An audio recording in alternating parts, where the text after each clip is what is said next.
Mary Jane Burke here, welcome.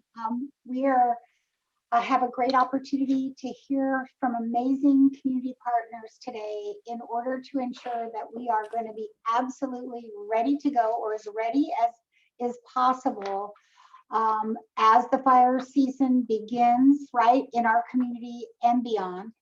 As we'll be dealing with issues related to air quality and questions come up from a school perspective related to that. And also in the event that we have power outages. So what we wanted to do is, this is being, just for you to know, this is being recorded. It will be available for others. We'll be pushing this out far and wide so people can begin to anticipate the steps that are going to be necessary. And I want to thank in advance the amazing Dr. Santora, who will be with us specifically talking about air quality and the implications for our schools. The also amazing Fire Chief Jason Weber. We have some members of the team from PG&E, I think Mr. Hicks and Mr. Sharp, and maybe Mr. Van Gordner. And then the hero, one of the heroes, or for sure a main hero in Marin County, Woody Baker Kahn, who is the Marin County Sheriff's Office of Emergency Services the head of it, who essentially has been our lead related to all emergencies in our community: fire, floods, locusts, pandemic, is Woody. So thank you all for being here. And also Kim Lippy is going to make a few remarks. So if we can just go ahead, and this slide deck will be available to all of you as well. So Mike, if we can just go to the first slide, I think I would have covered this. So we're going to be looking at air quality, public safety, shutoffs, wildfires, impacts on school operations, what our plans are, and to be sure that our community knows that we're working hard and we're going to be ready to go. Okay, and the next slide I think is mine as well. So actually this is Dr. Santora's slide. So Lisa, I'm going to pass this off to you now. Hi, everyone. I'm excited to be here today, and because we are not moving into wildfire, that's not why I'm excited, but we are going to be ending our color zone approach. If you look at these colors, they look very similar to our blueprint or tiers from the state, from green to purple. That will be ending on June 15th as the state begins its new normal in a day when more than 80% of Marin County residents are fully vaccinated against COVID-19. And I can also announce today that we have our first week officially in the yellow tier, which will only mean anything until June 15th, but we'll be exiting June or entering June in the yellow tier. We anticipate an announcement next week that we will be officially in the yellow tier. So we're very excited about that. It took us a while to get there because of sporadic cases of COVID-19 that we see predominantly among our unvaccinated population. Marin County is leading the state and the nation in vaccination rates, which will be allowing us to even update this overview and communication protocols. When you receive the final copy, it will be updated. We'll be removing with COVID as part of our title. It will, again, us be moving towards the new normal.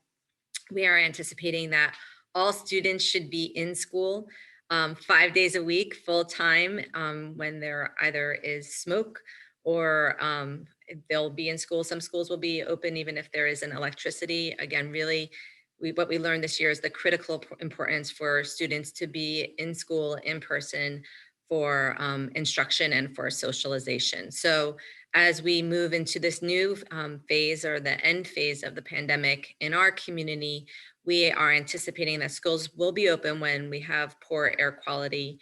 We anticipate we will review the recommendations for indoor activities based on vaccination rates in our community and the current COVID-19 activities. But as we move through worsening air quality, which is sadly anticipated as we prepare to enter the fire season, we'll be providing guidance around outdoor activities as air quality worsens. There's always a lot of conversation around what we are looking at.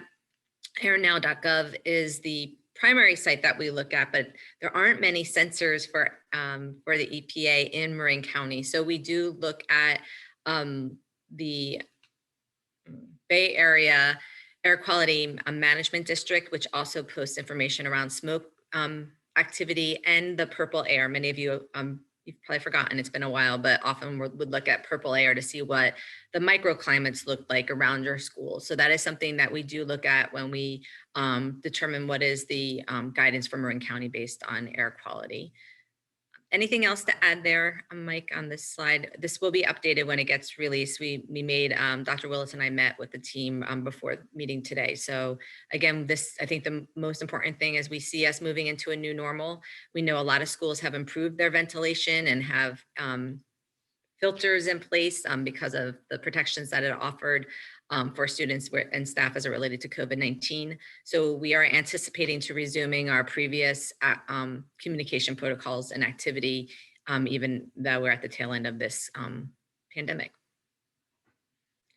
And this is just another overview of the parts that we'll be updating, just again, looking to level 4 and level 5, where we'll, based on, again, the current level of COVID-19 activity in our community, will provide specific guidance around what's recommended for indoor activity. We know, especially when the younger kids need to spend time indoors, it's important for them to have physical activity in the safest way possible. What we are anticipating moving into the school year, we don't have the final update from the state yet, is that students will be wearing masks. So masks will be a normal indoors, even though the physical distancing requirements are not going to be in place. We're anticipating that's going to be suspended moving forward. We do see a time where masks will be indoors, and we want to, again, make sure that kids can get their activities, their physical activity needs met, even when we're having poor air quality days. All that being said, we have learned how to be adaptable and flexible, and we'll be making changes as we learn more.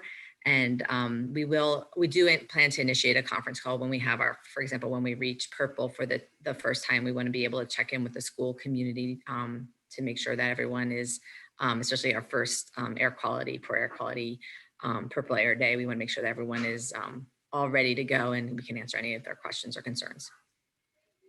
I think that's it for me. Great, Lisa, thank you very much. All right, we're going to turn this now over to our Marin County Fire Chief, Jason Weber.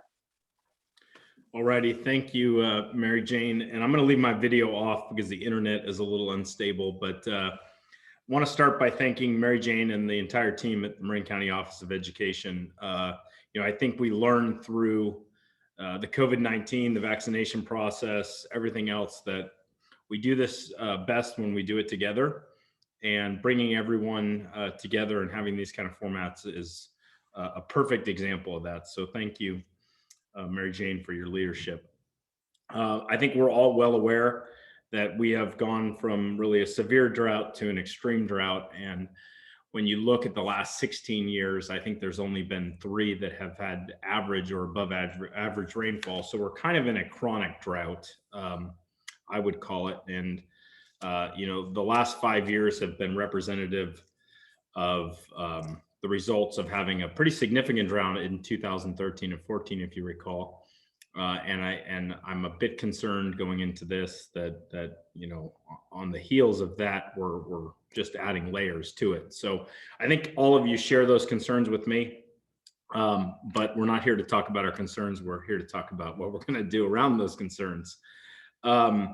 So some of the things that are happening, one is, I think that we should all have a level of comfort that our fire services in Marin really operate seamlessly together. We respond together, we train together, we prepare together, and that will certainly be the case this summer going into this. We're made large investments with the community support. Passing Measure C to support the Marin Wildfire Prevention Authority has allowed us to do a lot of the preventative work that we so badly need to prepare. That includes everything from preparation around your home, which is critically important, to creating that defensible space, to doing work around evacuation routes that will certainly play a role if we do have an incident in moving large amounts of people quickly out of harm's way. Some of the other things that are going on right now Behind the scenes with the Marin Wildfire Prevention Authority are a countywide evacuation study that's going to help inform our work plan over the next 9 years. That study RFP is going out, and we hope to have the results of that this fall. That will, take a look at where our schools are and making sure that the evacuation routes around those are adequate. And if not, we'll be making adjustments to those to make them adequate. The other thing that'll be coming to everybody soon is a product called Zone Haven. It's a software we recently purchased and are just putting in, and this is updating all of our evacuation zones in the county. And it's giving us kind of a seamless network software between law enforcement and fire, public works, allowing us to be much more effective in the event of an evacuation order, where we need roadblocks, how many police officers are going to be needed to assist in the evacuations, what the estimated time is to evacuate a certain group of people or a population out of an area. Really powerful tool that we're excited to roll out. And that should be coming out in the next few weeks. So there's a lot going on around wildfire prevention. I'd like to tell you all that I don't expect a problem this year, but I think that would be extremely naive. And I think we need to do exactly what we're doing here, and that's prepare and understand what those impacts are going to be from wildfire smoke to wildfire themselves. I'd encourage everyone to visit Fire Safe Marin's website. The most important thing you can do is prepare you and your families, the students and the families in the event of a wildfire. And that means creating defensible space around your house. This can be a good family project, and also a lot of great information on evacuations and how to prepare for that. And of course, I'm open to any questions at the end, but again, want to thank Mary Jane and the Marin County Office of Education for the leadership here around this, and look forward to the other presenters. Okay, thank you so much, Chief. If we could now, we're going to turn it over to the PG&E team for just a moment. And I think maybe we're starting with Mr. Hicks, is that right? Yeah, that is. Thank you. You're welcome. So yeah, I am happy to be working with you guys again. Some of you may remember me from last year. I was the LCRM, or Local Customer Relations Manager, for North Bay, and covered you guys as well. This was passed over to another LCRM for the last couple months, but he actually transitioned out of the role. So for the interim, I will be covering your guys' territory again. So yeah, again, pleasure to be working with you. So that being said, I will actually be your point of contact for not just PSPS related topics, but just about anything. If you have any questions, shoot them on over. But that being said, I will be your main point of contact during a PSPS event.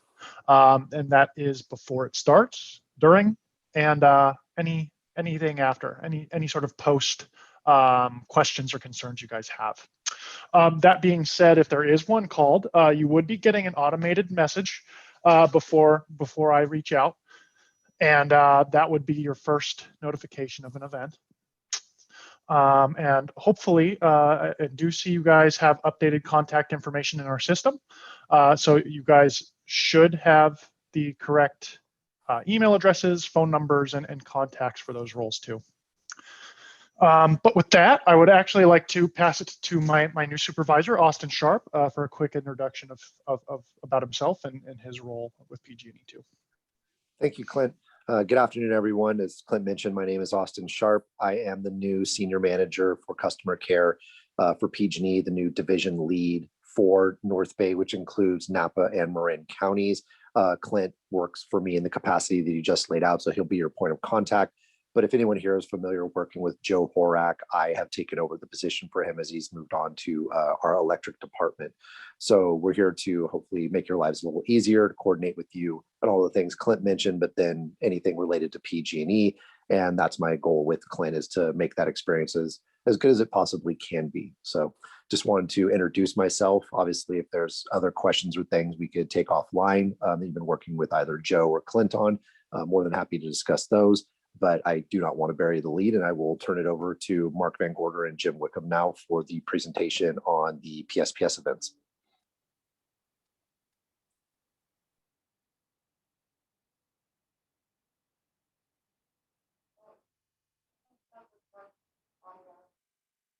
Hey, Mark, it sounds like where your audio is not coming in.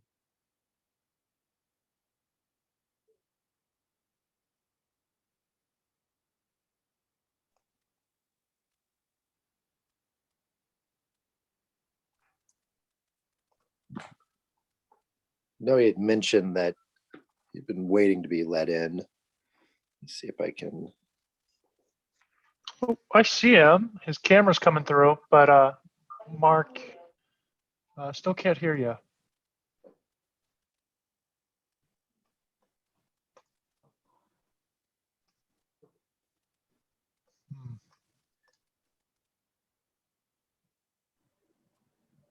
So Clint or Austin, would you be able to take these slides while we're waiting for Mark to be able to get his audio going?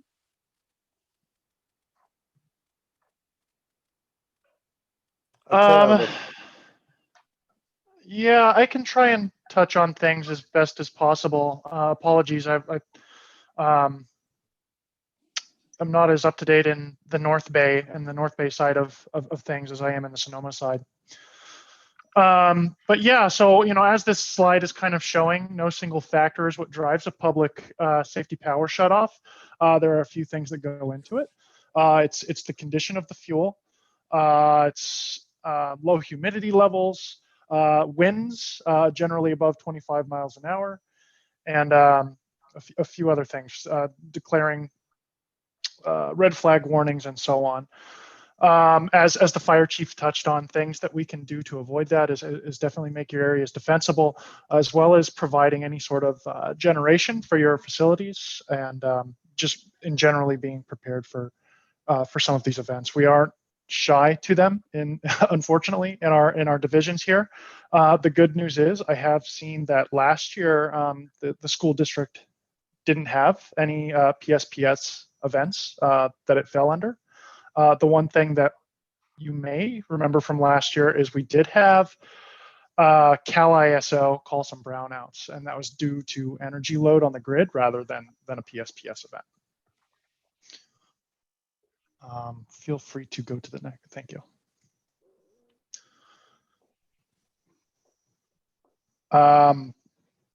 Yeah, so how often will a PSPS event occur? Estimated potentials in this event based off of 30-year weather data. So on average, it looks like there's about one event per year. And again, these are looking back 30 years. This could be potentially a transmission level event or distribution level event, but it all takes into account multiple different things. It could account for such wind events or heat events. Additionally, there's been a few other things that have been added to what could account for PSPS events, and that's trees falling through lines or strike throughs. So that's another additional thing that has been taken into account. But on average, it looks like the Marin County area here may experience one event per year if we look back at 30 years here.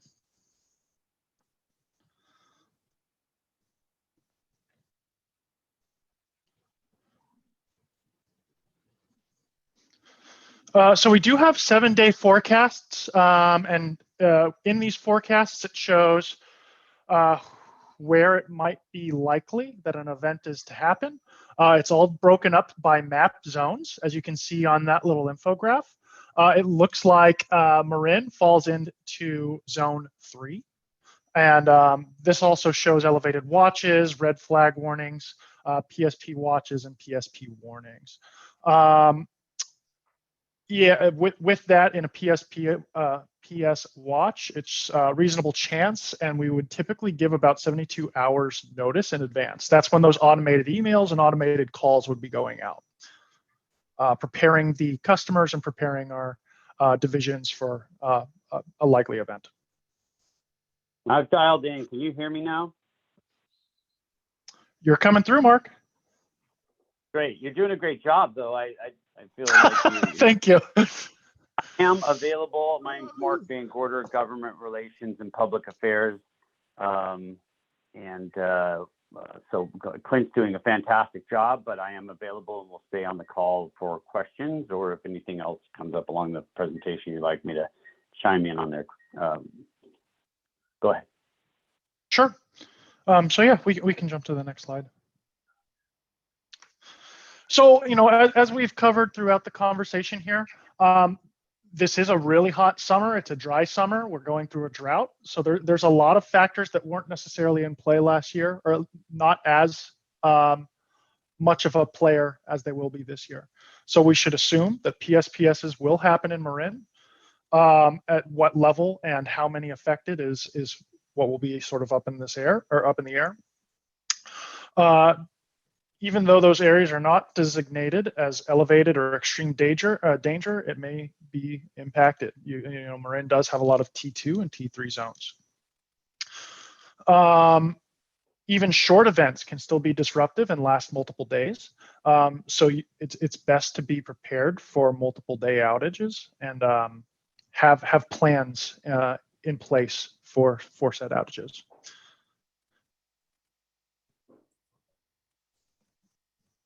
Okay, so thank you, PG&E crew. We're going to pass it over to Woody at our EOC now. Can I ask a question though before we go there? Yes. And I'm not sure who to ask it to, but I'm thinking of your chart that says one time in 30 years.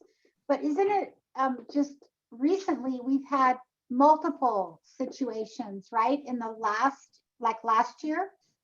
So I'm trying to understand how the 30-year data helps us. Sure. So, Mark, would you actually like to speak to that? Sure. I think, I'll try and speak to it. There's been a couple of times when Marin has been impacted by PSPS events that are not caused by the windy weather. They've been caused by some of the transmission level outages that we've had. We've actually refined we have a new system that we're looking at to determine the possibility or the likelihood. It's a question we get very frequently. How often are we going to have these outages? It appears, based on the last 10 years of study using an artificial intelligence program that's relatively new for us, that we're expecting there may be one in a given year, and that's a projection. It could be more than one, it could be zero. But I think they're taking a look at the data in a more granular level. So that's what we're expecting right now is one. The 30-year weather review, I think, may actually be a little bit outdated, an outdated presentation point. We certainly have looked at the last 30 years of data, but we're really focused more on the last 10. I don't know if that answers your question, Mary Jane, but yeah, thank you. Yeah, I was just trying to get perspective there. Thank you. Sorry, Woody. We're ready to hear from Woody. Good afternoon, everyone. So I'm the Assistant Emergency Services Manager for the county, and the Emergency Operations Center, we do a bunch of things, but we work very closely with cities, towns, and agencies, in particular with Mary Jane and MCOE on many things. So we look at what's going on weather-wise, from PG&E in terms of PSPS as wildfires and whatnot. So we work to collect all that data and to distribute it. In particular for the public now, we have this new emergency portal that you see depicted on the PowerPoint here.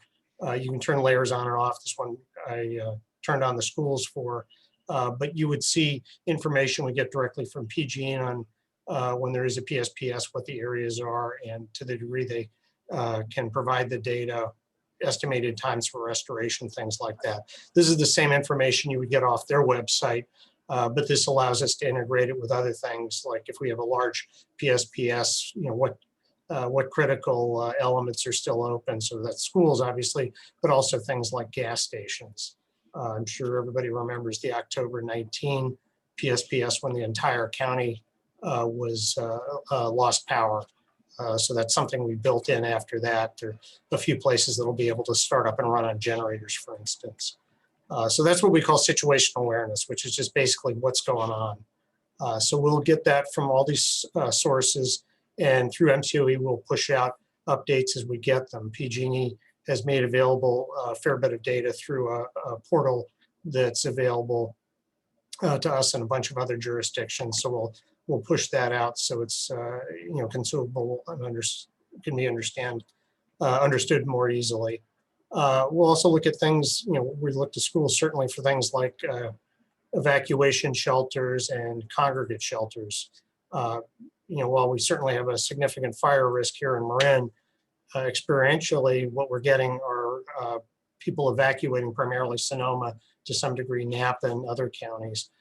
So we've, as probably everybody's familiar, we've done some quite large sheltering for that. We're sort of morphing that a bit to really look at more shelter sites that we can potentially activate using using agencies like the schools and some of the cities, so that we can distribute people around the county a little better and do some level of sheltering, even if, for instance, Red Cross is unavailable at the time, as they may well be, particularly if there's a fire in Sonoma. So that's the sort of thing we really look to schools as great partners, though obviously we've used schools in the pandemic and in many other things. For those who were watching last year, most of the sheltering was done in hotels. Hotels were largely closed down due to the pandemic, and there was an extreme concern over putting people in a congregate shelter, putting everybody in a big room with a bunch of cots. With COVID running rampant was obviously going to be very, very dangerous. And really across Northern California, very little congregate shelter was done. But now with our much higher rate of vaccination, we had actually no rate last year. We're in particularly good shape, as Lisa was mentioning. Our expectation is we probably will have to use congregate sheltering this year. This has changed just really over the last month and a half, 2 months working with the state. Part of it is the expense, obviously, of putting people in hotels, but also hotels are open again for business. And then finally, there's much, much less risk of COVID transmission with a high percentage of people vaccinated. So I think that covers this. I'd encourage the people to take note of that URL. This is a good place just to see where there's controlled burns going on or any emergency.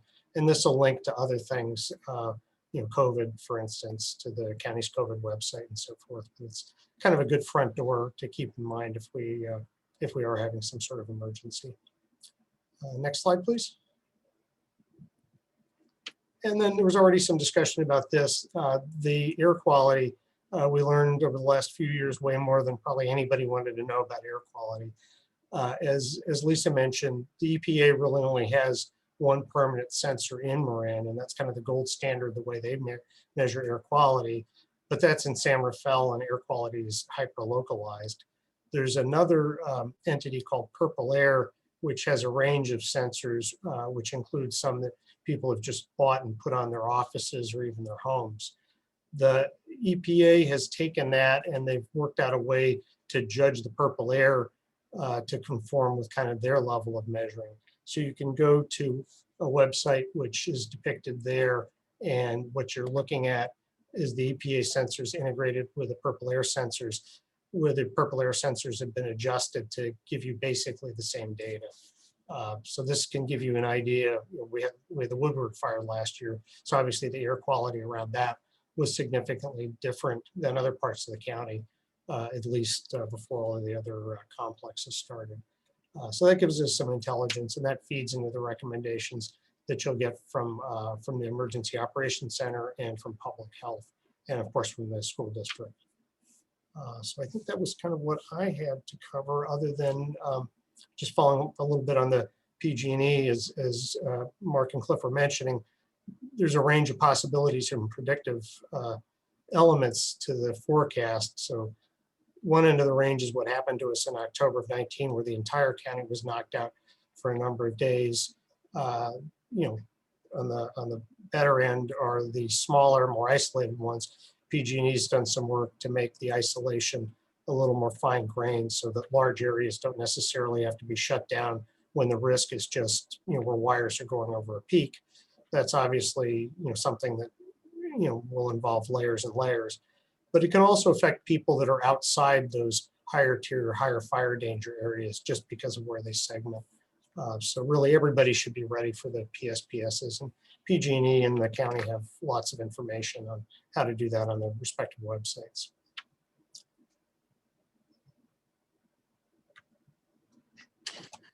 I think I'll jump in here. This is Ken Lippy. Hi, everybody. It's great to see you all on this call. The last couple of slides today are just going to be reminders of the things that we learned last year and some of the recommendations and protocols that we put in place that will be definitely applicable to us as we deal with this year.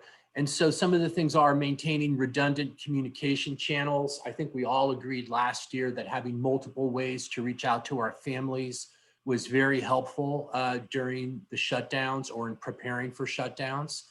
Again, MCOE will be serving as a EOC here in our office. As Woody mentioned, we are very much aligned with the work that goes on at the countywide EOC, and will continue to be a conduit of information out to all the schools related on what we learned from our countywide EOC partners.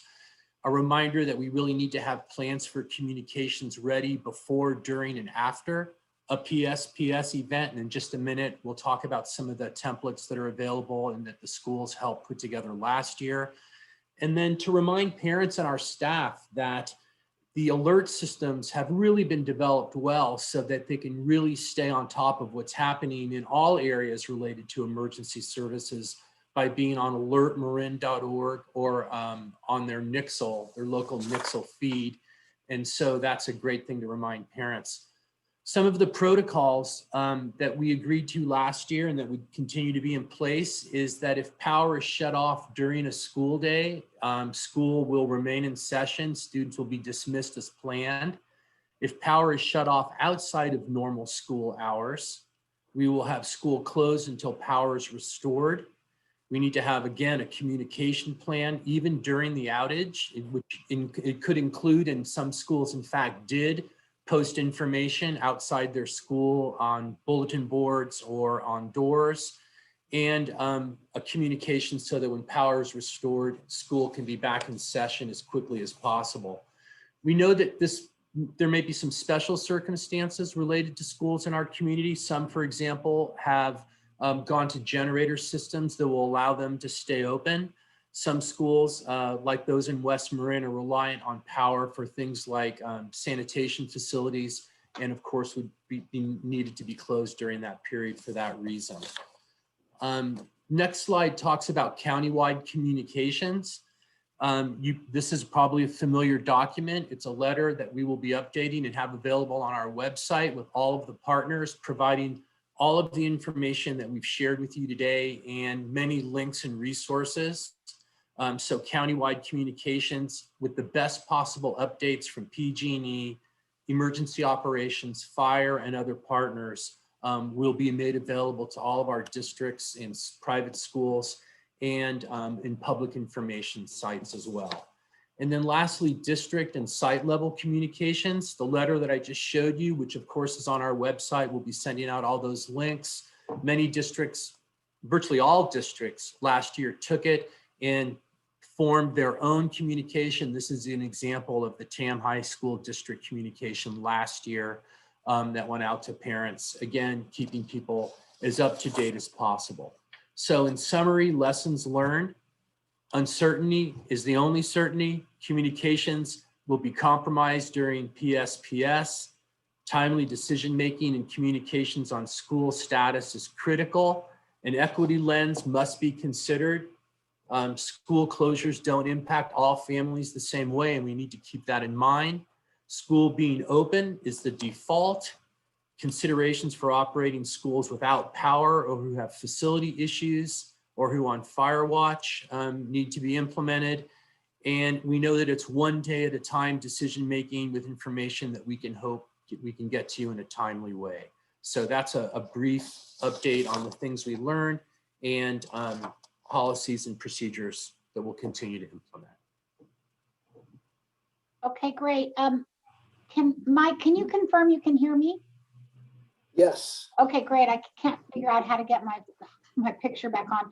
So can we just, a couple of questions, and I'm not sure who would be the right person, but a question, have the cellular services antenna been hardened or otherwise set up so that they will stay live? In 2019, cellular service was woefully lacking through many places, many devices, including fire alarms, now communicate via cellular. So this is very important. Anybody able to answer that question? Yeah, this is Woody.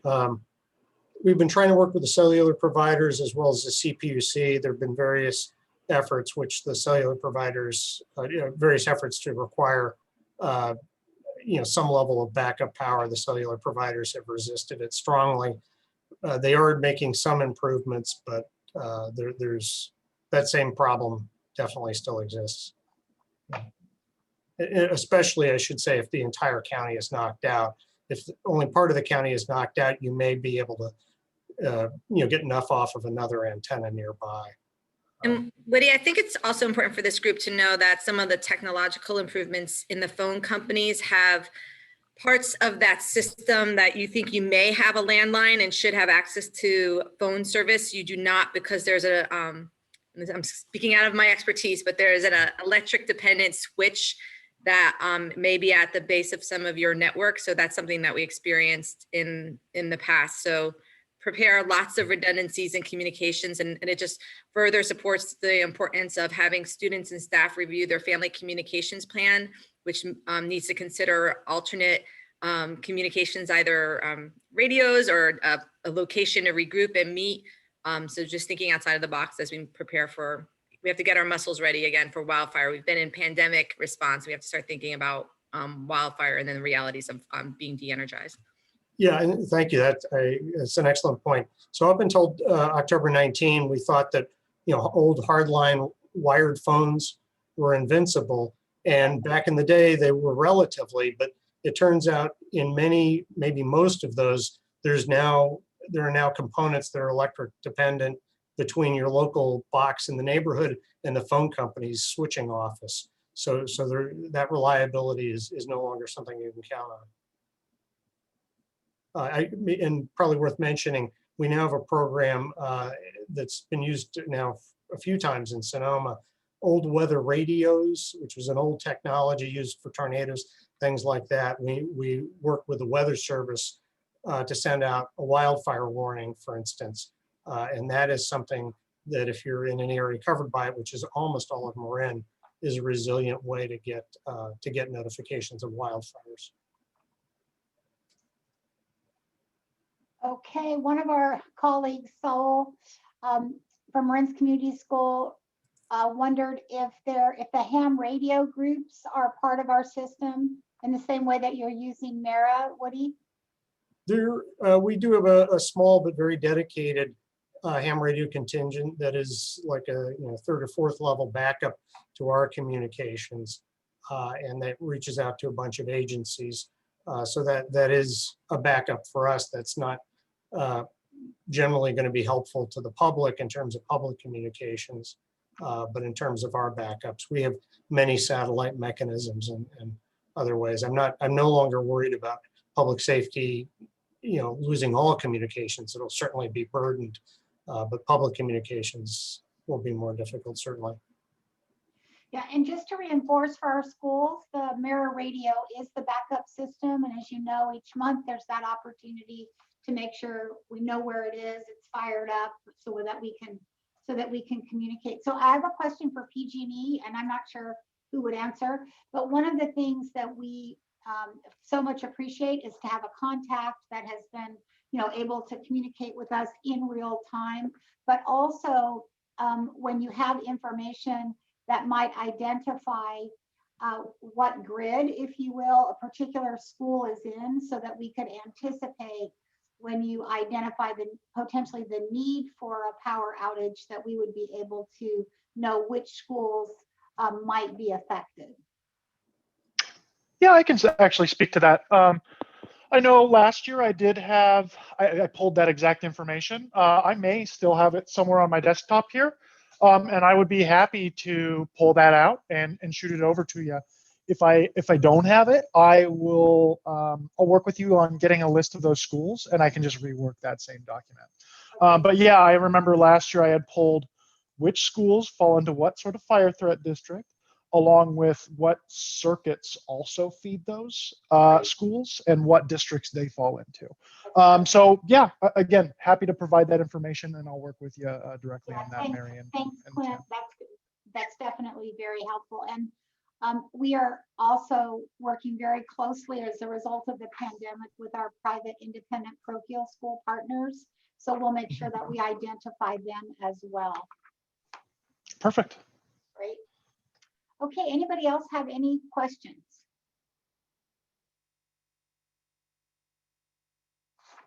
All right, seeing none, thank you to Dr. Santora, to Chief Jason Weber, to Clint, Austin, and Mark, and to Woody for being here, and to Cam Mueller for identifying sort of the next steps. This will be available to be shared along with the actual PowerPoint the slide deck that you just saw. And our hope is to get the word out into the community related to the preparation that's so very important, and that we're ready to go. And thank you very much. There are several notices put in the chat identifying some opportunities for us to join in some communication opportunities with PG&E. So thank you, Mark, for putting those, into the chat. We appreciate it. And for all the school people, just note, we just had an in-person meeting with Dr. Santora and Dr. Willis, and we are going to be planning for a large meeting to discuss what we can look at for next year on June 16th. So the day after the 15th, which is the day when all things change, right, in our state. And we're working hard to recalibrate our 30-point plan. Our goal is that it will be a 10-point plan, but who knows? So we'll have to see where we're going to be, but we'll have good information for you by then. So thanks everyone for being here, and be sure to share this with anyone else that you think that would find this data valuable and important. Thank you. Thank you very much for the invitation. Thanks. Thank you. Yep. Thank you for having me.